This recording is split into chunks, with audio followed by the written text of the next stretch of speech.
शेतकरी मित्रांनो नमस्कार. आपण आपल्या चॅनलवर खोडवा सिरीज सुरू केलेली आहे. तर त्यासाठी तुम्ही सर्वात प्रथम आपल्या चॅनलला फॉलो करा, सबस्क्राईब करा. त्यामुळे तुम्हाला खोडव्याचे नियोजन पाहता येईल. तर आपण 1 महिन्यापूर्वी हार्वेस्टरने ऊस तोडला होता. त्या क्षेत्रामध्ये आहोत आणि बऱ्याच जणांच्या निगेटिव्ह कमेंट आल्या की हार्वेस्टरने खूप नुकसान होते. पण आता इथे आपण पाहू शकताय, आपण त्या व्हिडिओमध्ये पण सांगितलेले होते नुकसान होते की नाही.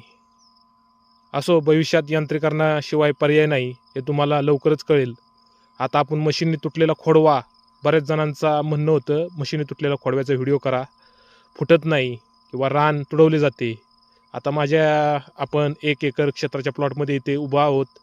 हा आपला खोडवा तुटून गेलेला 40 दिवस झालेले आहेत आणि आपण आता पाहू शकताय. आता हा बघा खोडवा मशीनने तुटला आहे.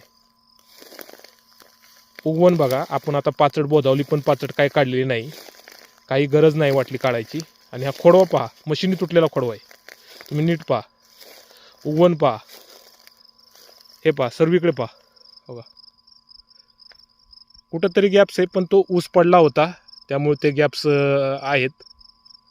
पण जवळजवळ 95% उगवण झालेले आहे माझ्या तरी प्लॉटमध्ये. आणि हे पाचट पूर्ण आच्छादन झालेलं आहे, त्यामुळे अजून तरी कुठं तण उठले नाही. आणि फक्त याला 1 पाणी दिलेले आहे आणि आपण याला आता दुसरे पाणी देणार आहोत. पण त्यासाठी आपण याच्यामध्ये सिंगल सुपर फॉस्फेट आणि युरिया ह्या सरीमध्ये टाकून भिजवणार आहोत, जेणेकरून हे पाचट कुजले जाईल लवकर.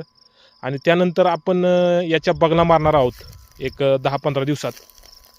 त्यावेळेस पण तुम्हाला मी व्हिडिओ टाकेल.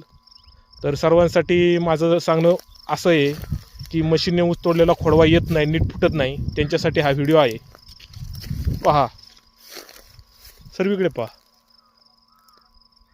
काही अडचण येत नाही. कसं असतं, निगेटिव्ह कमेंट करतात ते नेहमी निगेटिव्हच विचार करत असतात. शेतीमध्ये यांत्रिकरणाशिवाय भविष्यात पर्याय नाही हे आता आपल्याला समजेल. तर आता या ऊसाचे आपण वेळोवेळी नियोजन सर्वांना सांगणार आहोत. त्यासाठी आपल्या चॅनलला फॉलो करा, सबस्क्राईब करा. धन्यवाद.